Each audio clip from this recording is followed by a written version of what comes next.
Passiamo ora al primo panel che è sul retail, and happy to invite Scott Malkin and Luca Solca for the discussion of the first panel on luxury retail. Scott Malkin has been the founder and is the CEO of Value Retail.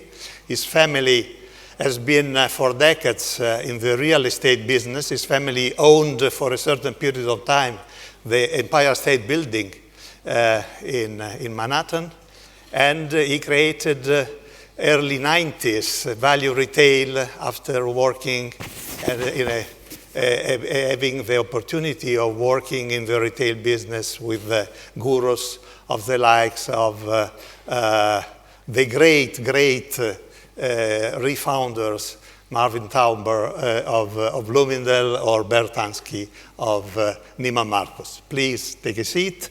Luca l'ho già presentato in precedenza, è il luxury analyst più premiato degli ultimi anni.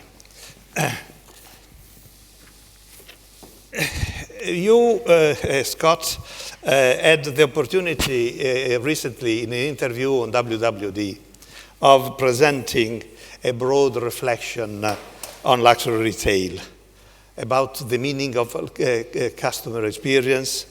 Now, what it is now compared to what it used to be in the last 10, 15 years, and also the relevance of memory. Can you please give our audience the opportunity of understanding your thinking about that, your thought about that? Thank you, yes. It's a pleasure to be here today. Like Angelo, I apologize for my invisible Italian language skills. The actual article was an interview in Women's Wear Daily, and we have copies. Armando kindly organized for copies to be available at the end of this session if you would like to see it. The world is already split between digital and physical. The war is over, and Amazon and Alibaba have won. So the future of retail is digital, but the future of brands is physical. And the point at where these two themes intersect, is the very interesting one. So the nature of the physical experience today versus 10 years ago is massively different. And of course, what's very interesting is 10 years from now, the cost and complexity of creating special experiences, which in turn, uniquely, through the physical context, will create emotion, drive memories, and the sentiment that makes the ownership of possessions, the giving of gifts, fundamental to human nature. This is the puzzle we need to solve. There is nothing emotionally gratifying for the normal consumer online other than efficiency and price. And those are powerful drivers, but those are not what create brand equity and create, in turn, back to that word, emotion. The most powerful emotion is trust. We live in a transparent world, as was pointed out. We live in an increasingly disrupted and complex world, as Andrea Ely said. But the transparency challenges all assumptions. There's a reason why word of mouth becomes more important, and institutions and the establishment are less trusted. And that's because of the bright sunlight of information, sometimes inaccurate or fake, but the flow of information is so immediate and so powerful that, touching on Armando's comments earlier, it's not possible to cut corners anymore. And the trend for brands is to move away from that and to embrace trust. Trust is proved through authenticity. Authenticity is delivered through information, the transparency of the internet. And when you have trust, you can have emotion. And when you have emotion, you can have brand. And the most important emotion is love. So the love of giving a gift, the joy of owning a special item, and the relationship, the power of the love between a brand and a consumer. That's where we're going in the physical experience as we move forward. Very difficult to execute, but on the other hand, as Luca says, these physical points of contact will be what define the profitability of brands in the future. So also the concept of customer care has to be reshaped, isn't it? The challenge is that brands today are really run by everything but people who think about the guest. Right? The manufacturing, design, distribution, finance, wholesale, logistics. The person who thinks first and foremost about the consumer, what in our world now we would call the guest, is always a secondary thought. There's no champion for the relationship with the guest. There's a stronger champion in many brands today at the digital level for communication with the individual than there is at the physical level. And the consistency to deliver great experience, the risk is it becomes standardized. So you know in certain hotels, you're in the hotel of that brand because the service is so excellent and so consistent, but it also inevitably loses some of the spirit, some of the soul. So this is, again, the puzzle where one will need to go. And consumer care, a brand today says, oh, well, we'll give a free refurbishment of a bag when you come to our store. A refurbishment of a bag is a service function, and it's almost it's something emotional like getting air miles. Well, you took a plane, so you got air miles. There's no magic in that. There's no magic dust in customer care in the mechanical sense. So it has to be customer care going forward in the human sense. In this value equation that you have shared with us, what is the relevance of the off-price?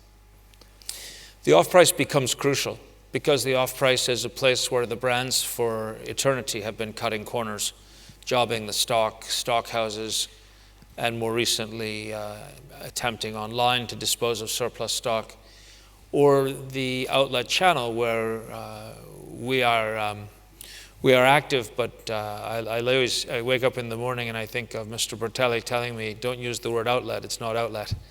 So we're in the rebirth channel, we're in the secondary life channel, but most importantly, we are in the channel of distribution that defines the brand, where people don't have the same expectations as at the full price store, and where we introduce full price consumers to the brand or reinforce the relationship of full price consumers to the brand. Our business model, our specific focus is on long haul tourism. It's more expensive, it's more complicated, it's more painful in our relationship with the brands when they work with us. But when 60-70% of our customer traffic is coming from global travelers, typically from miles or half a world away, and they arrive in our village, that's a chance for them to become full price adherents, full price relationships with the brand.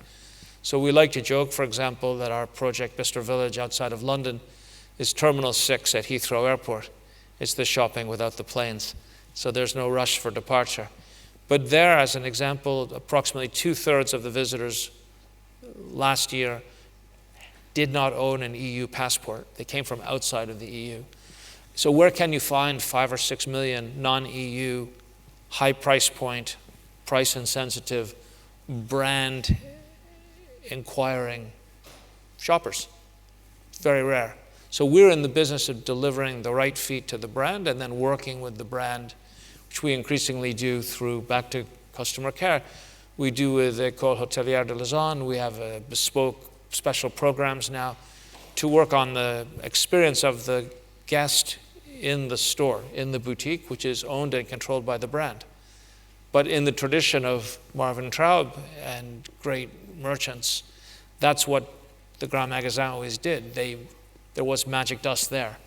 Harry Selfridge had an airstrip on the top of Selfridge's. He had a department where you could call them and they would get you any answer in the world on any subject.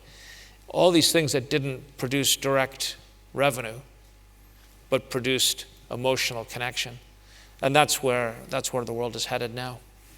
So this leads me to the point of the definition of Luca gave us of the retail store as a point of discovery, not just of the point of delivery. Both you and I have been missionaries for years about that. How much things have been changing in this area so far? Well, I think that we've probably seen more progress when it comes to multi-brand retail. I think we are in Milan, and I think there's one excellence here, which is La Rinascente. La Rinascente, I think, has done a great job in building an environment which is engaging and enticing for both Italian domestic consumers and international consumers. I'm thinking of Harrods that I referred to before. When it comes to monobrand retail, my impression is that we're just moving the first steps at this stage when it comes to full-price monobrand retail. Last year I was referring to Fendi, which has opened a flagship store in Rome, where on the first floor you can see behind a glass wall, like in a 3-star Michelin restaurant, real artisans working on furs that are going to final consumers. I think that that is a very appropriate attempt to get the store to tell a story, but not only to tell a story, but to put substance to what is being told, and to put visual example that you can appreciate, that you can experience and get a sense that that brand is different. As we are in Milan, I think Prada was a pioneer in creating stores that were not cookie cutter and were not the same all over the world. And I think that maybe the missing link back then, if I think of New York and downtown Prada, was the connection to the brand DNA, but I wonder maybe there was a youthful and a Prada Sport connection there. But I think the more luxury goods brands use their stores as a stage to showcase their uniqueness and their distinctive qualities, the better. And I expect more and more of that in the future. And excuse me, everything Luca just said is true for an outlet store. Any boutique you have today for your brand has to be viewed as a flagship at any price point. That is your identity, that is your authenticity. Good, thank you. The opportunity of having you on the stage gives me, for the last question, to a point that it's a little bit complex and general, but I believe that is a good point to try to discuss and to redefine. The point is, in the digital age, is also the very concept of luxury brands and luxury values going to be redefined or not? With a strategic brand management approach, there is a lot of literature about the identities, the values, the different identities, different values, value proposition, value equation, and so and so.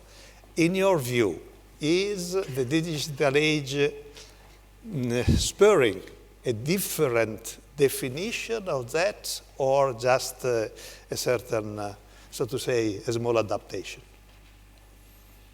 I think it's fundamentally different, and I think the moment has already arrived, although we tend not to notice.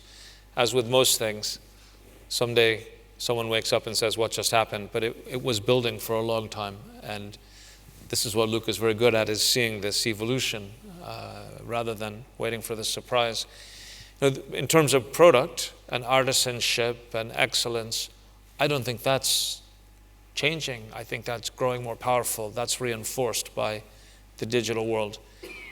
In terms of how one communicates, I think that's changing dramatically. In terms of how one defines brand, the 360-degree test of absolute consistency and precision is something we talk about, but we don't. It's very difficult to deliver, and typically it's not delivered. So we write a speech saying how beautiful something is, but then we sell it out the back door, and it's commoditized. And I think that the accuracy and transparency will force a different sense of hierarchy about what a brand is and what is a luxury brand, what is a brand that has meaning, and the relationship with the consumer will be tracking in real time more aggressively. And I don't think it will always follow youth. We need to understand youth. It's central to technology in particular, but youth never was in scale buying high price points in large volumes. That always came later in a more mature period in one's life, particularly in a woman's life. And I think that, again, is a basic condition that's not changing. But the key issue is digital cultures do not understand physical at an emotional level. They consistently fail. I've sat in the meetings at Amazon and Google, and they're speaking coding, they might as well speaking Icelandic or Eskimo. There's no Italian in their soul or in their words. Even the heads of luxury for these brands, they simply don't understand. And then in the more romantic part of the equation, the physical part, people are so captivated by the words, they sometimes forget that they have to also be perfect on the execution. So this is a mismatch that's not going away. And the store, I think, is where that mismatch must be conquered, because that's where the woman who shows up, who doesn't need to be there, she's there by choice. When someone comes to us from halfway around the world to one of our villages in Europe, she made a choice to spend her time that way. She's only got 7 days in Europe, and she's giving us a day. She's giving the brand. She's giving you a day. And it has to be recognized that she isn't staying at home shopping online. She never will stay only at home shopping online, but she'll be more and more demanding in terms of her expectations and in terms of her assumptions. Thank you. Luca?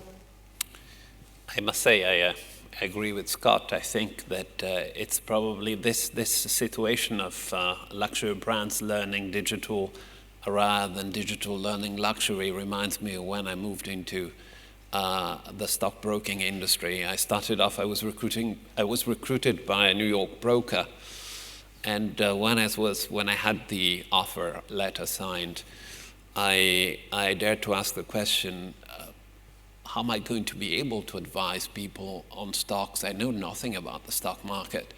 And the answer from the CEO was, it's easier for you who know the industry to learn about the stock market than from someone who knows the stock market to learn about the industry. I think it's probably going to be easier for luxury goods brands to learn how to project perceived exclusivity on the internet. I think that these brands have been perfecting this art in the physical retail world in the past decades. They are moving their first steps, but I think that the same broad rules apply to the internet as well, and I think that brand building on the internet also has to support and to enhance the perceived exclusivity that consumers attach to brands. This is the reason why I think the criteria of price discipline, the criteria of communication with content and storytelling have to be respected. And I think that this is going to be more and more the case. I don't believe that digital giants, like, for example, Amazon, may have the right approach, because to Amazon, the whole idea of Amazon and the whole business model of Amazon is price competition and price discount, which is the polar opposite of what luxury brands stand on. Armando, could I say your one word last about sentence China? on this point? Oh, on China. China, please. Because the two things driving the world are technology and China. And youth you can throw in there, but it's really technology in China. For us in China, we have to be more pure than at home in Europe. We cannot make the mistakes we have made in the US, standardizing, commoditizing, pretending no one notices. The US is a disaster. Everything's on sale all the time, and it will take us years to rebuild. China, when we went, we told our teams, you must be better than Europe. And in fact, that motivated them to be at least as good. In some ways, we are better than Europe. And in China, where we have 2 projects in the Shanghai area, Alibaba comes to us to have stores. Not selling merchandise like Amazon does, selling experience.